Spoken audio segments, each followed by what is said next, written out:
Hey guys, so today I wanted to talk about the coronavirus again, but in the perspective of the disabled. Now, some people living with disabilities will say, well, my life hasn't changed much because, I was always home, or this, that, and the other. Well, let me tell you, from somebody who is home a lot, especially in the winter, I'm even feeling it. I'm feeling a lot of cabin fever. My patience is thin. And life really does change during a time like this. The online ordering for food is either not running at all or backed up. And it's just really frustrating.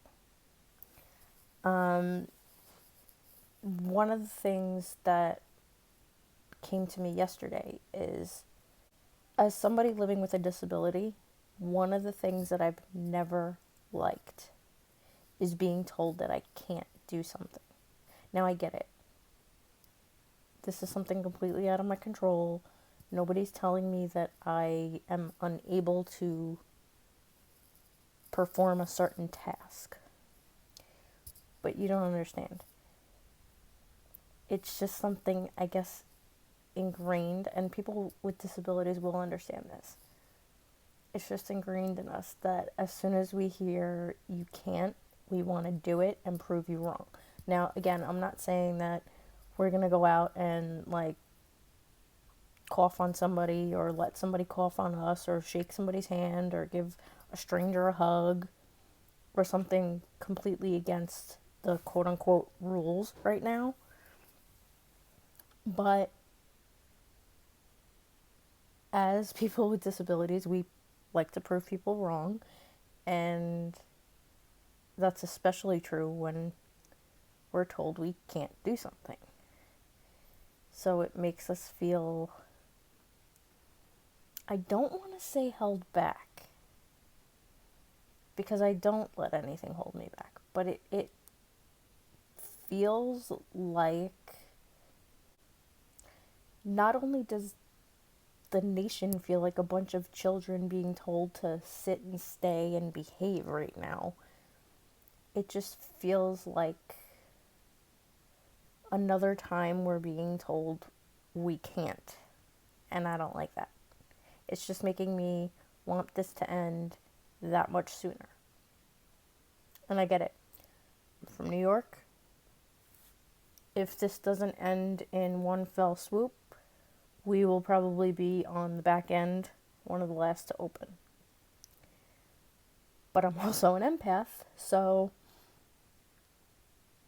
I'm feeling everybody's emotions who feel this way, and I will also be very, very happy for the people who open first. So whether or not we're dead last and it's a little while yet before we open, when one of the states that was hit a lot less starts opening up, I will be extremely happy. And, that's not to say that I'm not, feeling for the sick people or feeling for the people who lost their lives. Like I said, I'm from New York. I know people who got this virus. I know people who didn't make it. I know people who miraculously did make it. And I know people who got it and it was just a really bad flu. They weren't hospitalized or anything like that. So I'm all over the place as far as knowing people affected by this. But I'm ready to open up.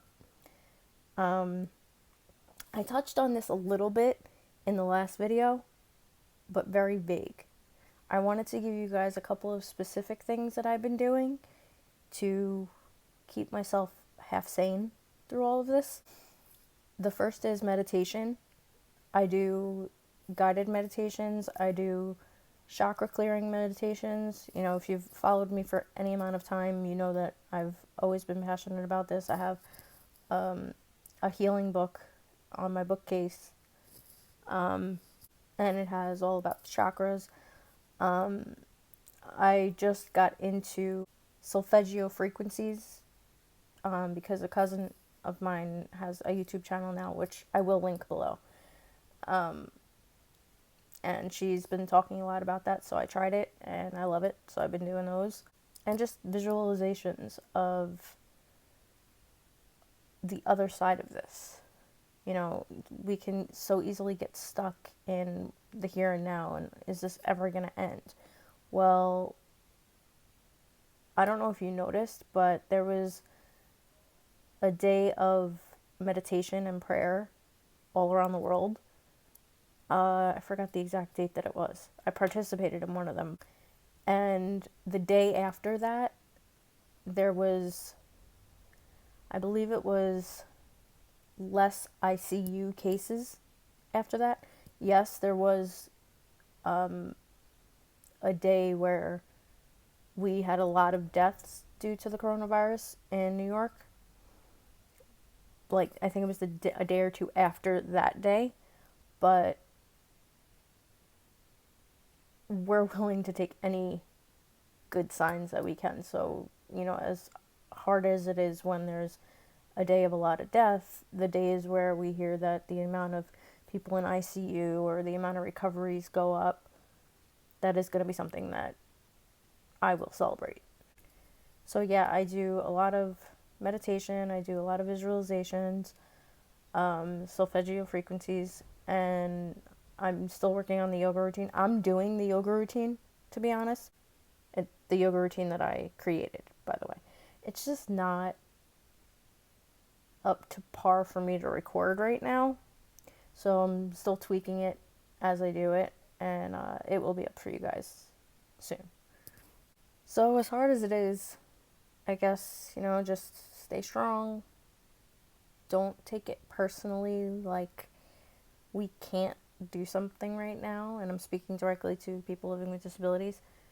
Nobody can really do anything right now, and we can just pray and pray and pray that this is over soon, because we do have the greatest country in the world, and we need to get back to living, because we weren't meant to live like this. And that is, again, no disrespect to anybody suffering with this disease, but I think a lot of us are also ready to get back to our lives. So that's all I really wanted to say. Subscribe to this channel if you like this video. Share it if you think that anybody could benefit from it in your life. And I will talk to you guys soon.